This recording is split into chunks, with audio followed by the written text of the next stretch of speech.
क्या आप भी चश्मे से छुटकारा पाना चाहते हैं? जानिए वो लेजर तकनीक जो आपकी नजर को हमेशा के लिए बदल सकती है। नमस्कार दोस्तों, क्या आप हर सुबह चश्मा ढूंढते ढूंढते परेशान हो चुके हैं या फिर लेंस पहनने की झंझट से छुटकारा चाहते हैं? तो जरा सोचिए, अगर आपको फिर से बिना चश्मे के सब कुछ साफ साफ दिखने लगे तो? आज हम बात करने वाले हैं लेसिक सर्जरी के बारे में, एक ऐसी लेजर तकनीक जो लाखों लोगों को चश्मे से आजादी दे चुकी है। लेकिन क्या ये सर्जरी सभी के लिए सेफ है? कैसे होती है ये प्रक्रिया? और क्या इसके बाद वाकई चश्मे की जरूरत नहीं पड़ती? इन्हीं सवालों के जवाब आज आपको इस वीडियो में मिलने वाले हैं। नमस्कार दोस्तों, लेसिक, जिसका मतलब है लेजर इन सिटू केराटोमाइलोसिस, यह एक बहुत पॉपुलर लेजर आई सर्जरी है जिसके जरिए आंखों की कुछ समस्याओं का इलाज किया जाता है, जैसे कि नजदीक की कमजोर नजर, नियर साइटेडनेस, दूरी की कमजोर नजर, फार साइटेडनेस और एस्टिग्मेटिज्म वगैरह।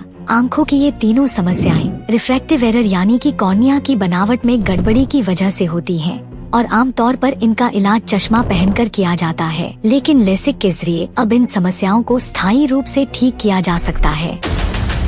लेसिक यानी कि लेजर आई सर्जरी कैसे की जाती है, ये देखने से पहले जरा इन तीनों कंडीशंस को समझ लेते हैं। जब आप किसी चीज को देखते हैं तो लाइट रेज आपकी आंख के कॉर्निया और लेंस से गुजरकर रेटिना पर टकराती हैं। फिर रेटिना इन रेज की जानकारी को ऑप्टिक नर्व के जरिए दिमाग, ब्रेन तक भेजता है, जहां इस जानकारी को प्रोसेस करके इमेजेस, छवियां बनती हैं और इस तरह से हम देख पाते हैं। क्लियर देखने के लिए यह बहुत जरूरी है कि लाइट रेज आपकी आंख की रेटिना पर सही तरीके से टकराएं, और ऐसा तभी होता है जब आपकी आंख का लेंस और कॉर्निया लाइट को ठीक दिशा में मोड़ रिफ्रैक्ट सके। लेकिन कुछ लोगों में कॉर्निया ऐसा नहीं कर पाता। कॉर्निया आंख की सबसे आगे वाली पारदर्शी परत होती है, लेकिन जिन लोगों में रिफ्रैक्टिव एरर होता है उनकी कॉर्निया की शेप थोड़ी अलग हो जाती है, जिसकी वजह से 3 तरह की समस्याएं हो सकती हैं। Number 1, near sightedness, myopia. ऐसे मरीजों में आंख का कॉर्निया थोड़ा ज्यादा उभरा हुआ, कर्व्ड होता है, जिससे लाइट रेज जरूरत से ज्यादा मुड़ जाती हैं और रेटिना तक पहुंचने से पहले ही आंख के अंदर किसी जगह पर टकरा जाती हैं। इसलिए ये लोग पास की चीजें तो साफ देख लेते हैं, लेकिन दूर की चीजें धुंधली नजर आती हैं। Number 2, far sightedness, hyperopia. ऐसे लोगों का कॉर्निया थोड़ा चपटा, फ्लैट होता है, जिससे लाइट रेज रेटिना पर नहीं बल्कि उसके पीछे जाकर टकराती हैं। इसलिए ये लोग दूर की चीजें तो देख पाते हैं, लेकिन पास की चीजें धुंधली नजर आती हैं। नंबर 3, आस्टिग्मेटिज्म। इन मरीजों का कॉर्निया अनियमित शेप, इरेगुलर शेप का होता है, कहीं से ज्यादा उभरा हुआ और कहीं से चपटा। इसी कारण से ऐसे लोगों को दूर और पास दोनों ही चीजें धुंधली दिखाई देती हैं।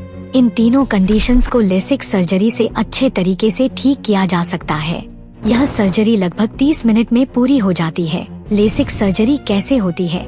सबसे पहले आंखों में ड्रॉप्स डाले जाते हैं ताकि आंखों को सुन्न किया जा सके और दर्द न हो। फिर आंख पर एक सक्शन रिंग लगाई जाती है ताकि कॉर्निया थोड़ा बाहर आ सके। इस दौरान आंख में थोड़ा प्रेशर, दबाव महसूस हो सकता है। इसके बाद सर्जन कॉर्निया की ऊपर की परत में कट लगाकर एक फ्लैप तैयार करता है। इस काम के लिए जो उपकरण इस्तेमाल होता है उसे माइक्रो केराटोम कहते हैं। इसके बाद डॉक्टर एक्साइमर लेजर की मदद से कॉर्निया को नया शेप देता है। इसमें अल्ट्रावायलेट रेज का इस्तेमाल होता है जो कॉर्निया की बहुत ही पतली लेयर को इवेपोरेट, उड़ा कर सही शेप देती है। इस दौरान एक हल्की जलन जैसी स्मेल आ सकती है क्योंकि टिश्यूज बर्न हो रहे होते हैं।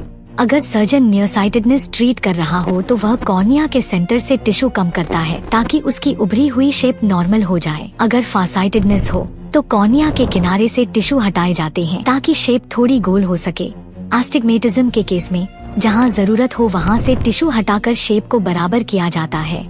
सर्जरी पूरी होने के बाद डॉक्टर फ्लैप को वापस आंख पर रख देता है। चूँकि कॉर्निया बहुत जल्दी हील हो जाता है, इसलिए किसी सिलाई, स्टिचेस या पट्टी, बैंडेज की जरूरत नहीं पड़ती। लेसिक सर्जरी के बाद लगभग 96% लोग बिना चश्मे के साफ देख पाते हैं। अगर आपको ये वीडियो जानकारीपूर्ण लगा हो तो अभी इसे लाइक करें, चैनल को सब्सक्राइब करें और इस जानकारी को अपने दोस्तों और परिवार के साथ शेयर जरूर करें। क्या पता किसी की नजर वापस सही हो जाए सिर्फ एक शेयर से। मिलते हैं अगले वीडियो में, तब तक के लिए आंखें खुली रखें और ज्ञान की रोशनी फैलाते रहें।